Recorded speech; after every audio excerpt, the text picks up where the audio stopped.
Seahawks gave Geno Smith a 3-year deal, and this is a win-win because I looked at Geno Smith and I thought, all right, had a really good year. 17 starts, 30 touchdown passes, 11 interceptions, led the league in completion percentage, career backup, and he has revitalized his career in Seattle. And I thought, okay, do something smart and find that kind of middle ground, that safe landing for everybody.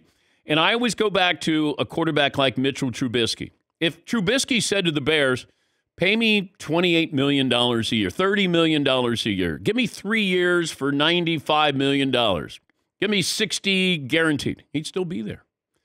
Now, you might say they're better off with Justin Fields, but I'm just talking about from the quarterbacking standpoint. When you go, hey, I'm next up, I want 45, I want 50, all I want to do is find a safe landing area where I can continue to be a starting quarterback, get great money, life-changing money, without going to a backup role with somebody else.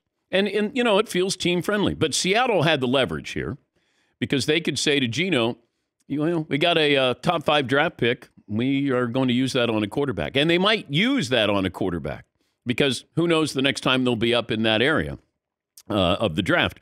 But for Geno, take the money, get the money, guaranteed money. You can be the starting quarterback for at least 2 more years. Maybe you're going to outplay the numbers in your contract. Maybe you would get another contract after this. But don't. It's like Daniel Jones with the Giants. Daniel Jones should be looking at that safe, soft landing area, not $45 million a year. Because would I pay that based off one, really good year? No, I wouldn't. Now, do I franchise him and say, all right, let me see you do it again?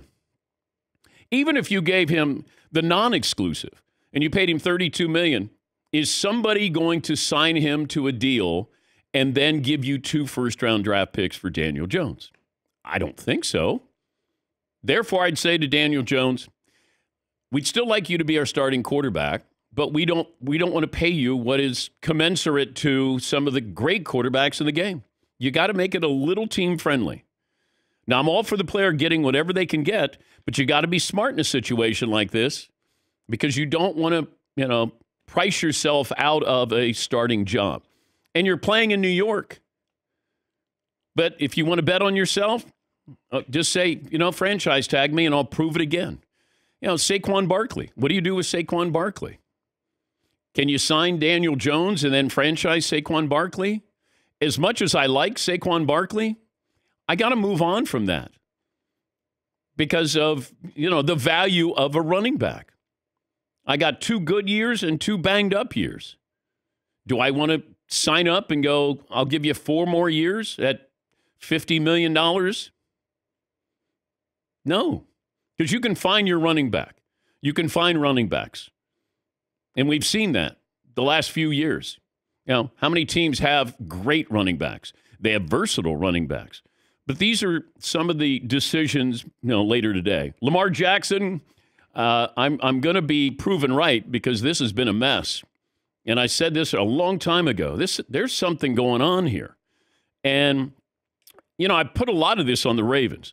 Because if the Ravens would have given Lamar Jackson a deal prior to that 5th year, then he'd already be locked up. Now, I understand they probably said, hey, let's have him do it again. Let's see if he can stay healthy. Whatever their logic was, it's going to hurt them because it's going to cost them at some point. And, cost them a whole lot more. Because if they had the deal done before Deshaun Watson went to Cleveland, then he would already be signed, and it wouldn't be an issue. Now, he might say, how can that guy get that kind of money? But, we'll talk to Florio about this with Lamar Jackson. Like, what are the options here for the Ravens? And are the Ravens willing to put him out there and say, give us 2 first-round draft picks, and you can have him? Aaron Rodgers' situation. This is all gossip, whisper, innuendo. Although Trey Wingo, our good buddy, used to be at the mothership. Per sources, Aaron Rodgers and the Jets had conversations today. While nothing is imminent, Rodgers is open to the idea of going to New York. Okay. Not the person I would expect to be breaking this, but congrats to Trey Wingo. If you got some information there, you put it out there that Aaron Rodgers is open to playing for the Jets. I don't even know what that means. Yeah.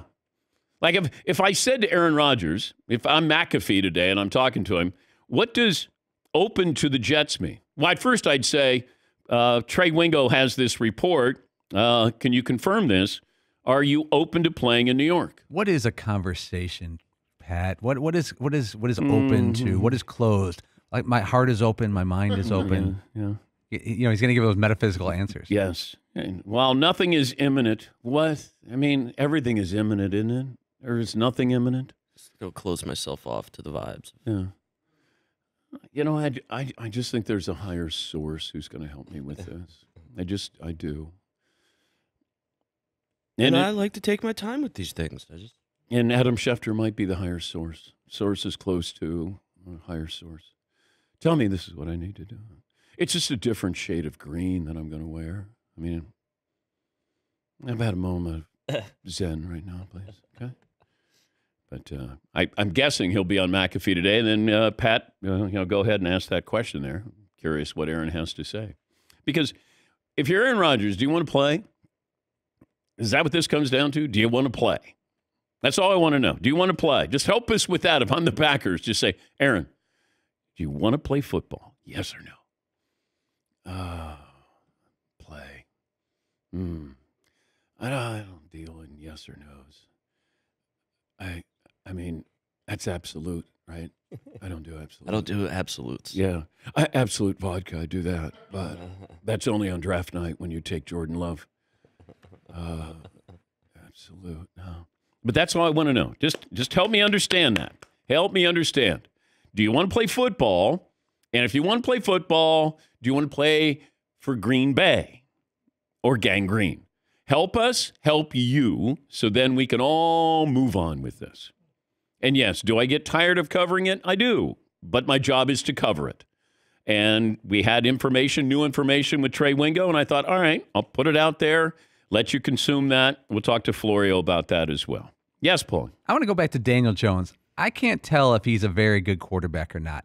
He had half as many touchdown passes this year as Geno Smith. 15 touchdowns, 5 picks. Very good ratio. Not great yardage. Who would you rather have right now? Forget cost and everything. Forget cost. Just talent. It's that close that I'm not sure. Daniel Jones is a good runner, but I don't want my quarterback running. I want a good passer. Me too. I'm anti-runner. He can rush for 1,000 yards. He ran for 700 yes. and 7 touchdowns. Yes, he can run for 1,000 yards if you wanted him to. Can he pass for 4,000? I don't know that. I don't know that. But do I want him? If I could get him at the numbers I'm getting Geno Smith and I'm in the Giants, I'd be like, yes, that's great for us. But they're not even near that. Daniel Jones is reportedly wanting $45 million a year. I can't do that. I'd give him 32, the non-exclusive franchise tag, and say, do it again for us. And if somebody wants to trade for you and they want to give us 2 first-round picks, yes. All in favor of that, say aye. Aye? Yeah, Paulie. But it does feel like the Giants overachieved with him. And the fans are like, hey, we're finally competitive. He was what, 9-6 as a starter. They kill for that over there. They've been so bland since Eli left. And I think that's the... Well, they were bland when Eli was there, too. They're good but bland. But Saquon Barkley, had a great year, but do you want to sign him up? Now, granted, it's the most underpaid, important position we have. And, Derrick Henry's going to be out there for somebody if they want him. But do I want to give Saquon Barkley another deal? A 4-year deal? Probably not, unless it's team-friendly. I can't go, you know what, what's Alvin Kamara getting or Christian McCaffrey getting? I mean, you want to get that money, but then I want the team to keep, if I want to stay with New York and I like what's going on here and we're building something, you're a playoff team, then I say, how do we make this work? We together make this work. Instead of, let me get top dollar, and then they're going to move on from you in 2 years. Yeah, Paul. If you guys were Saquon, would you take less to stay with the Giants? Because he is a star New York athlete. He really is. If you talk about who's the most jerseys you see around with kids, He is a star in this area of the country. And is there any cachet to that? He does seem to get a lot of sponsorships. Yeah. Would that not factor in? I don't think anybody outside of the New York area goes, man, can't wait to watch Saquon Barkley. I guess that's what when I'm he was saying. in college, yes. Now, no. I don't think he's must-see TV. I think he's a really good player. But I just don't want to spend that kind of money. Yeah, Mark. I think in this day and age, it really doesn't matter where you are anymore. I think maybe 25, 30 years ago, it really mattered. The NBA, that's the case. I mean, you can be anywhere. And if you're a quarterback in the NFL, you can be anywhere. I get that.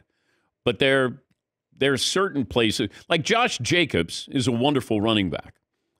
But, you know, he's in Vegas, and I don't know if people go, oh, that's right, Josh Jacobs, great running back. You can get lost sometimes. Certain franchises, you can get lost. But I think basketball doesn't matter where you play. I think with football as a quarterback, you're always going to stand out. Baseball, it does matter where you are. Yes, Eden. Yeah, it kind of feels like you could be anywhere, but it matters what team you're on at the same time. No. You know? I mean, there are, like you said, there are teams that for the longest time you could go to Jacksonville to disappear, but now they're probably a little more interesting.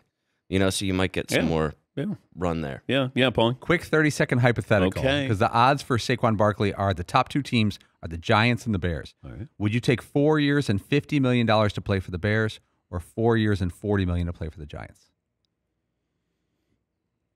Pretty big pay difference. I would want to stay with the better team. And it feels like you're building something there. So I'd want to stay with the Giants. Because you're going to go to the Bears. You might not even be the best running back on your team. It might be your quarterback in New York. You don't want to get outrushed by your quarterback. But you talk about free agencies coming up here. And, Dalvin Cook in Minnesota, Joe Mixon in Cincinnati, they could be on their way out. The Vikings cut Eddie Kendricks. The Rams parted ways with Bobby Wagner. Allen Robinson's allowed to seek a trade. Jalen Ramsey could be on the way out. So free agency's just around the corner as well. And how that could affect what teams do in the offseason, how that could affect the draft, we'll have that for you coming up.